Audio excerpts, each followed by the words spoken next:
Hello viewers, this is a next project I'm gonna show you. This is a total kitchen remodeling. So this before looks like of the cabinets. We're in the process of breaking down all the cabinets, top and bottom, countertop. The tile is gonna be removed. Everything will, we're gonna replace. So, and add more cabinets, and see that pantry in there. That's gonna be removed.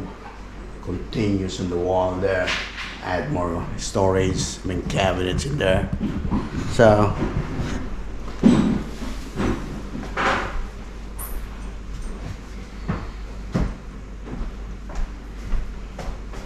So we're gonna remove everything in here, break it down, all the cabinets, and clear this out.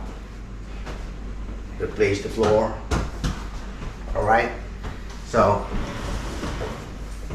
see in the process.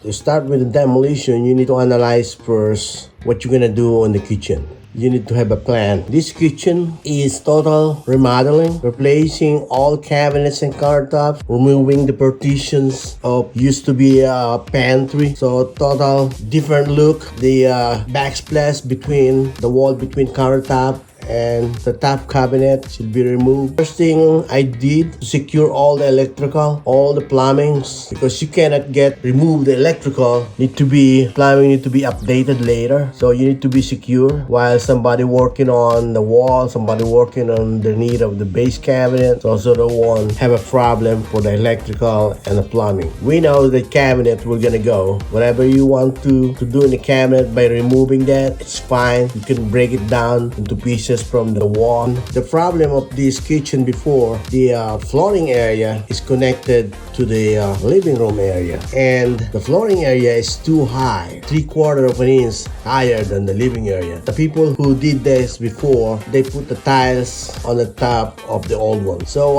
twice been replaced the flooring, so getting higher and higher. You can see we spend more time removing the old flooring materials. So we removed the tiles, and we found out there's another layer of vinyl. Then next to that is a 1/4 inch plywood for another vinyl. So we remove all of that and calculate how much backer board you're gonna put it in, plus the tiles, the new tiles or marble, whatever materials you're gonna do to make it level to the hardwood living room area. So that's what we did, because the problem before is the kitchen area is too high, and they put a threshold like a transition piece of wood, and every time you walk going to the kitchen you almost trip. So the owner trying to get rid of that different level of kitchen. We remove some layers and calculate how much backer board plus the tiles. You can see a lot of time we spend on the flooring, and you can see more of the explanation of some more procedure or some more work on this kitchen. Thank you. This is the kitchen that we demolished. We remove all the tiles, the backsplash in the wall. See that open wall there? We remove all the drywalls with the tiles on it, and all the cabinets, and also there's a partition there for where it's a pantry used to be, but I removed that partition, and the pantry gonna remove, and all they're gonna be straight wall. So now I'm in the process of putting some drywall again. New drywall is right there, and the ceiling right there. So that's what I'm gonna do right now. All right. So viewers, I hope you will get some of the technique or some of the procedure how to remodel, total remodeling of a kitchen. Now we're still in the process of We just did the demo on all the cabinets. Now I'm gonna patch all the walls that I create the holes, the ceiling right there, and put a mat on it, joint compound, then sanding down. Then after that, I'm gonna put a primer, then painted with a new paint. All right, guys. I'm gonna do the patching out of drywall.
Later on, I put a mud joint compound, and I get some more here and over there too. All right. This time I'm gonna put a mud. I'm gonna put a joint compound on the shim of all I fix, the drywall I fix. Before I do that, I'm going to put a drywall tape first, right?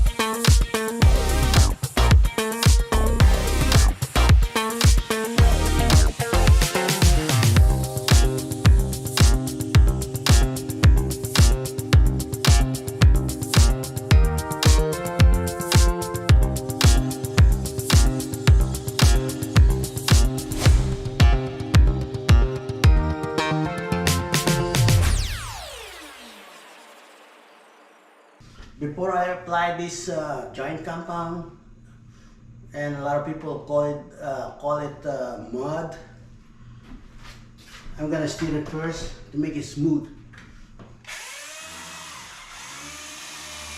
And if it is smooth, easy to apply.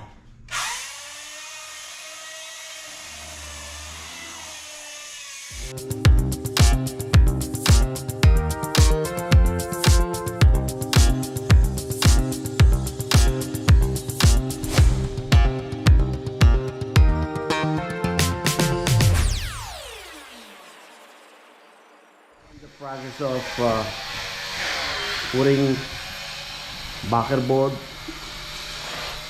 cement board, underlayment, you know, in the floor.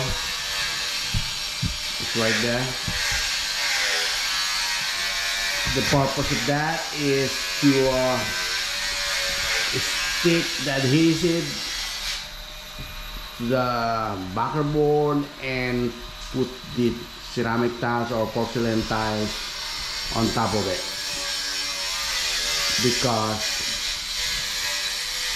the ceramic tiles or porcelain tiles is not gonna stick, the adhesive is not gonna stick on the wood, you know, on the regular wood like a plywood or any kind of wood. That's why I'm putting on the 1/4 inch thick backer board. It's underlayment, we call it underlayment. All right, so all the way across we're putting up this backer board on the whole kitchen. Now this area right here, I make a hole in the wall so that I can install the wall oven, combination of wall oven and the microwave on the top. It's like a stack up microwave, wall oven and microwave. And this area, this spot is laundry, used to be a laundry area where the washer and dryer is in there. So I'm gonna use the half of it, not even half, like probably 2/3 or 1/3, probably 40% of this area. That's why I put a division there, right there. Then the washer and dryer they're gonna use is stackable type. You know, the washer and dryer stack on each other. So to have a space for the wall oven. All right, so I open this up, then I press this up, and I'm gonna redo the electrical, because those electrical are switches to the lights inside here. So I'm gonna install or rewire on the other side of the wall. So I'm gonna show you guys about that. All right, hey viewers, we're in the process of laying the tiles on this kitchen floor. If you can see the previous video, we removed all the old tiles and underlayment, everything up to we reach the original floor, the subfloor, because it used to be too high. You can see the hardwood floor there going to the living room. Used to be, it's too high, and they they put a transition and sticking up here. So we remove everything, all the existing tiles and the underlayment, and we reach the bottom to the original flooring. So now when we lay these new tiles, it's gonna be even. You can see from there. All right. Okay, we already started on this, and we're gonna continue to lay the tiles in. By the way, a lot of people saying when you're laying the tiles, you're gonna start in the middle. That's not right. So when you're laying the tiles, when you started, you need to make sure where do you want to start the whole piece, the full size of the tiles. Like for example, this tiles is 12 by 24. It's 2 square foot.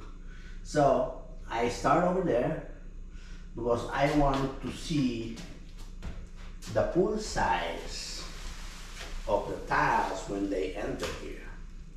Because that's their cabinets right there, and this is the entrance going to the kitchen.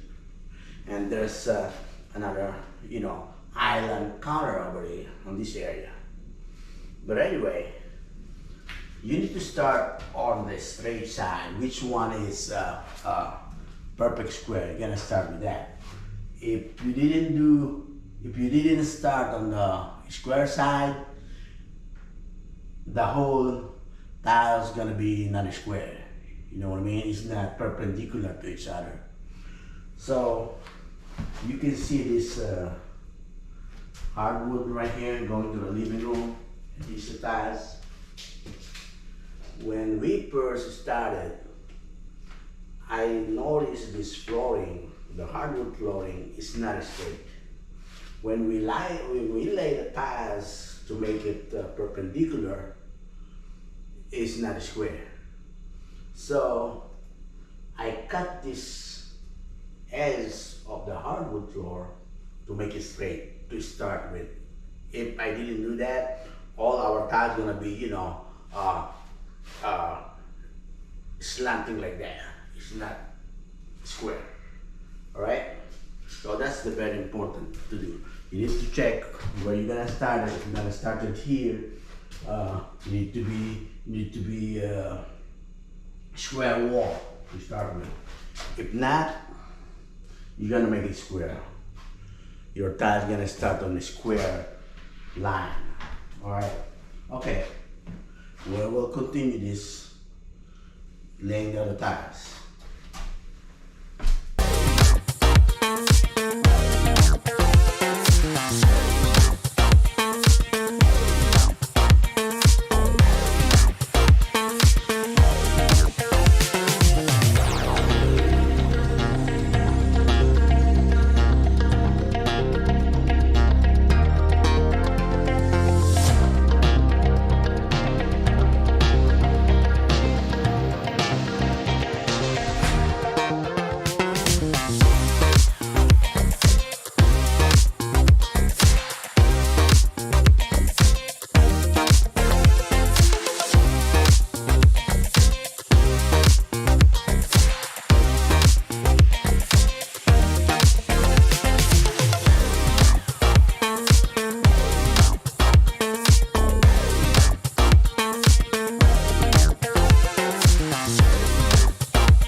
Hey viewers, this is the continuing process of installation of tiles. I did the installation of tiles last 2 days ago, and now I'm in the process of putting the grout in on the grout line. But anyway, I'm still gonna clean this up. So I'm going to show you how to remove this self-leveling spacer. I use the 1/8 of an inch thick on the spacer. That's the smallest you can use. If you want to go bigger than that, you can go 3/16 up to 1/4 inch of a thick. So I always using 1/8. And in the wall tiles, I'm using 1/16. Okay, so you can see a lot of spacer stuck in there. So I'm gonna take that out, broke it off. Then those red ones is not reusable, but the yellow one I can still use that next time. All right, I'm gonna save those. Then after that, clean all the grout line, clean all the glues and the mortar in between before I put the grout in. I'm gonna vacuum that everything and ready to pour grout. I'm gonna grout this today. Alrighty? Alright.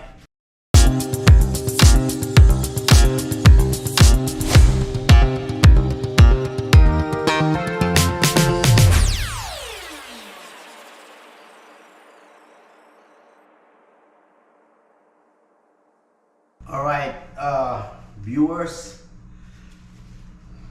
this is the continuing process of putting the tiles on the floor on this kitchen project, total remodeling of the kitchen. All right, so I already put this tile on the other day. Now I'm ready to put the grout on. The grout is the one in between these tiles, the grout line. I have a 1/8 of an inch gap on the grout line. So I'm gonna fill that up with the grout, okay?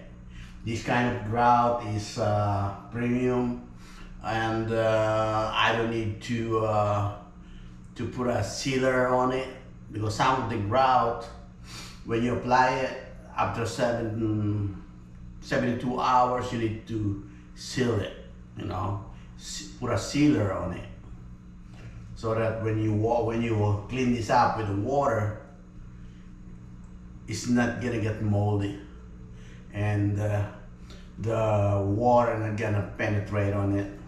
Need to be sealed it. But there's a good grout selling on this kind of time. It's no need a sealer, right? So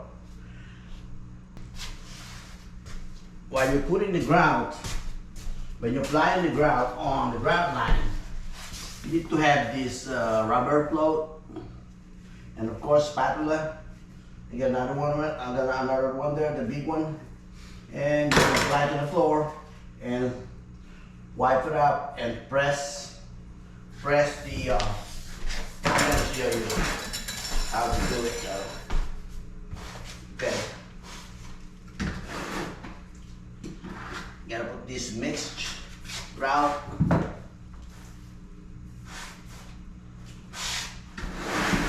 on different location.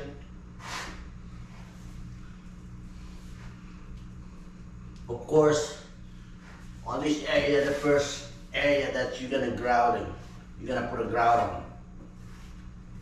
All right, and after that, you have this rubber float to press the grout inside the grout line. All right, you're gonna press that inside. When you're applying the grout, you need to have like at least 2 square yards, like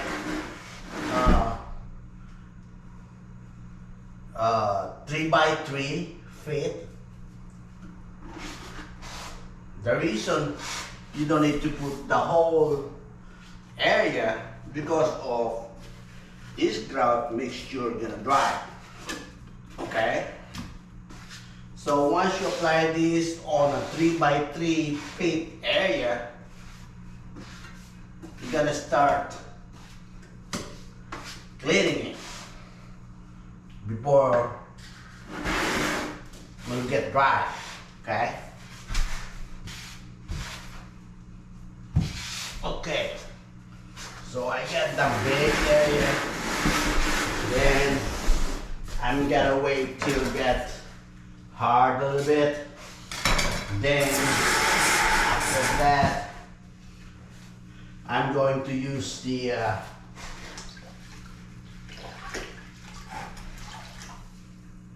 wet sponge to wipe it up, the excess on the top, but not the one on the line. Okay, you're just gonna wipe it up, the excess on the top one time, then come back later when you get dry a little bit. Okay, because once you wipe it up, the more you wipe it up, the more you gonna take all out the grout line. I mean the grout on the line.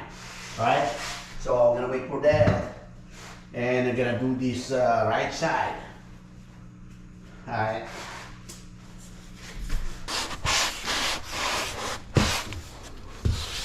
Okay, and you need to collect some of the extra there and spread to some other spot.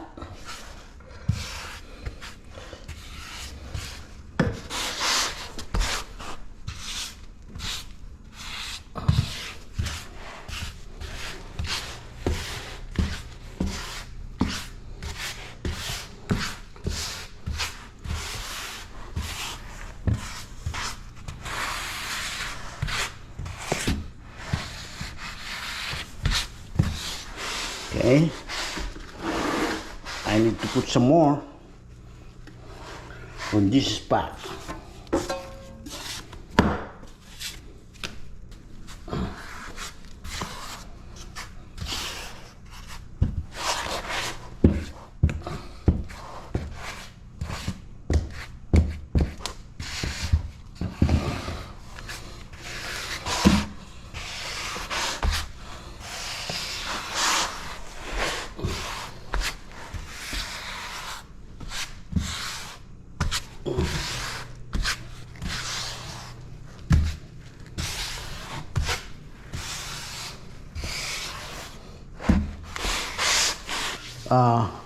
Wipe it up with a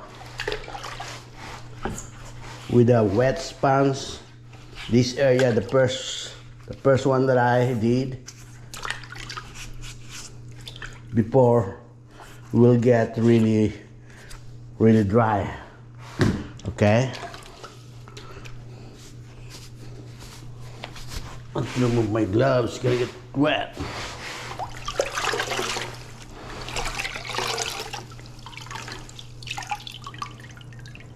Okay.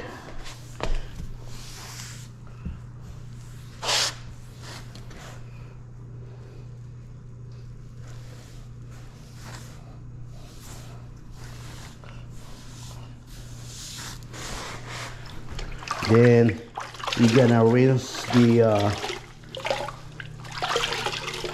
sponge. I'm trying to remove the excess grout in the grout line, okay, by this wet sponge. Okay.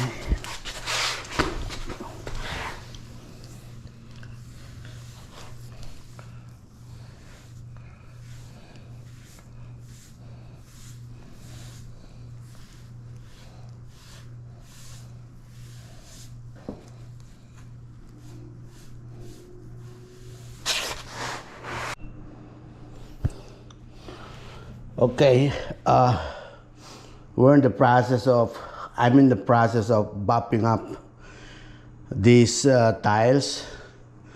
I newly put a grout on it, on the grout line. So it's already dry, it's getting dry, so I need to buff it to remove those haze in the middle of the tiles and make it smooth, look smooth and shiny. All right.